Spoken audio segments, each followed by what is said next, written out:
Struggling to afford groceries? You're not alone. But the good news is you might be eligible for more free food than you realize.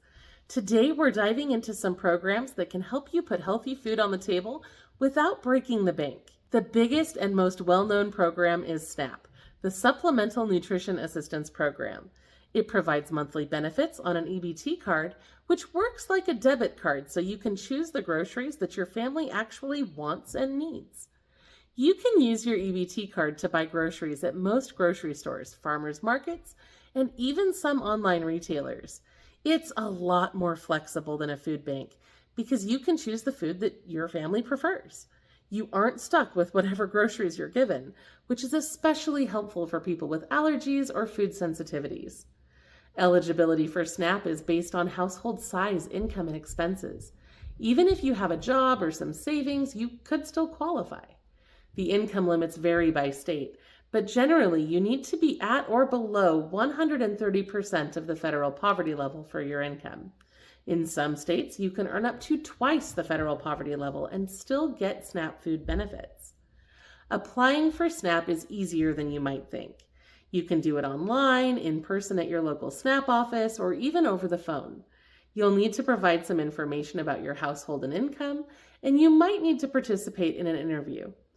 Once you're on SNAP, there are even more ways to get free food.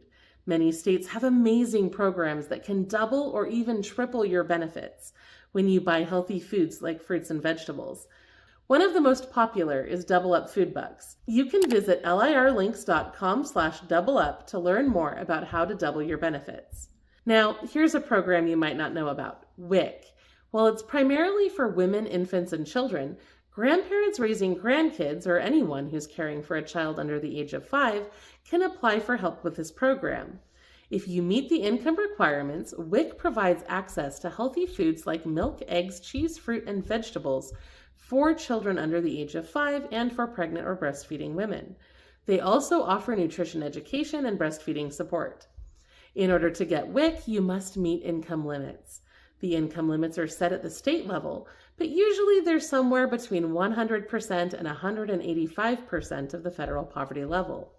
If you receive benefits from another means-tested program like SNAP, TANF, or Medicaid, you may be considered automatically eligible for WIC. To find out if you qualify for WIC or SNAP, the best thing to do is to contact your local office. They can help you understand the requirements and guide you through the application process. Now, if you love fresh local produce, then you'll be thrilled to know about the Farmers Market Nutrition Program. These programs provide vouchers or coupons that can be used to buy fruits, vegetables, herbs, and sometimes even honey at farmers markets. There are actually 2 different FMNP programs. The first is for WIC participants. If you qualify for WIC, you can usually get FMNP vouchers, which can help you stretch your food budget even further. The second program is specifically for low-income seniors. It's called the Senior Farmers Market Nutrition Program, and it provides vouchers that you can use just like cash at participating farmers markets. This is a fantastic way to enjoy fresh, healthy produce while supporting local farmers. The eligibility requirements and application process can vary depending on where you live. To find out if you qualify and how to apply, contact either your local WIC office or your area agency on aging. They can provide you with all the details and help you get those vouchers in your hands. Many farmers markets also participate in other programs like Double Up Food Bucks, which can double the value of your SNAP and sometimes your FMNP benefits. So be sure to visit lirlinks.com/doubleplup for more information about those opportunities as well. If getting to the store or farmer's market is still a challenge, you'll be happy to know that there is a way to get free groceries delivered right to your doorstep. It's called Full Cart, and it's essentially a virtual food bank. They partner with generous donors to provide boxes of food that are shipped directly to those in need. The process is simple. You register on their website, fullcart.org, and join their waitlist. If you are selected, they'll cover the cost of the food and ship it straight to your door. The boxes typically contain a variety of shelf-stable foods like canned goods, pasta, rice, and other essentials. They may also include fresh produce or other perishable items depending on availability and your location. While there is a wait list, it's definitely worth signing up. You never know when you might be selected, and it's a fantastic resource for those who can't easily access traditional food pantries or who just need a little extra help. So head over to fullcart.org and get on that waitlist today. It's a simple step that can make a big difference. Now, of course, if you're struggling to afford groceries, food banks and pantries can be a real lifesaver. These organizations provide free food for those in need, often with no eligibility requirements. Food banks and pantries offer a variety of food items, including canned goods, dried goods, fresh produce, and even dairy and meat products.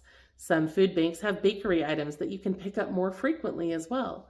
The selection varies depending on donations and what's in season, but you can usually find a good mix of staples to help supplement your grocery needs. The most important thing to remember is that food banks and pantries are there to help.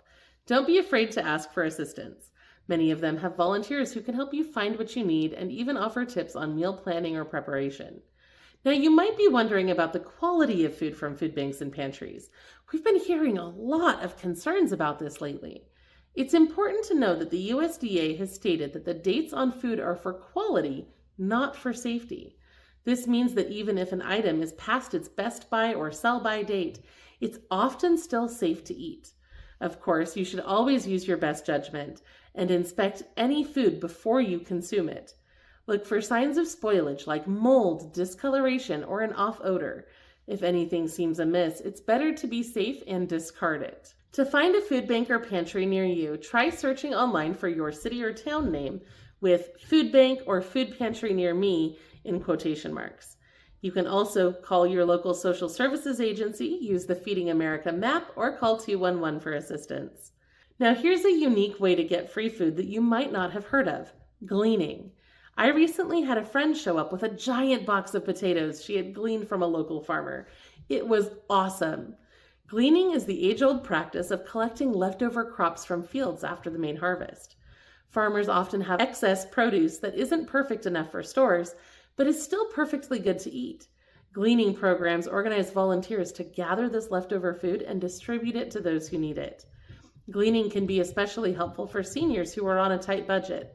It's a great way to access fresh local produce that might otherwise go to waste. And the best part? It's usually free. Gleaning programs exist all over the country. To find one near you, try searching online for Gleaning with your state or Food Gleaning near me. You can also contact your local food bank or farmers market, as they often partner with gleaning organizations as well.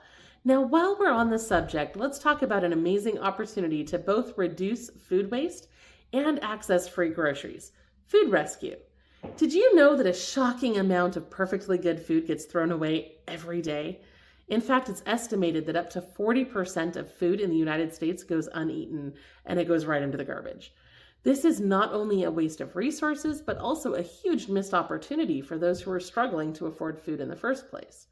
Now, of course, gleaning is an option for food rescue. There's another form of food rescue that gets a bad rap, and that's dumpster diving. This involves retrieving discarded food from dumpsters behind grocery stores, restaurants, and other businesses. While it might sound unconventional, and I completely understand if you're hesitant about this, it's important to know that in most cases, it's perfectly legal, and it can be a surprisingly fruitful way to find high-quality food. I have developed a recent fascination with dumpster diving, and I've been following groups that post pictures of what they found on social media. It is incredible to me how much food gets written off by retailers in America and ends up in a dumpster even though it's perfectly edible, just because they don't have a system in place to donate it, or they don't want to set aside the resources to do that. I'm not saying that everyone should go dumpster dive. It sounds difficult and honestly a little bit scary to me, but it is apparently a completely viable way to get free food. For more ways that you can score free groceries, check out our recent video on what to do if the food bank isn't quite cutting it. I'll see you there.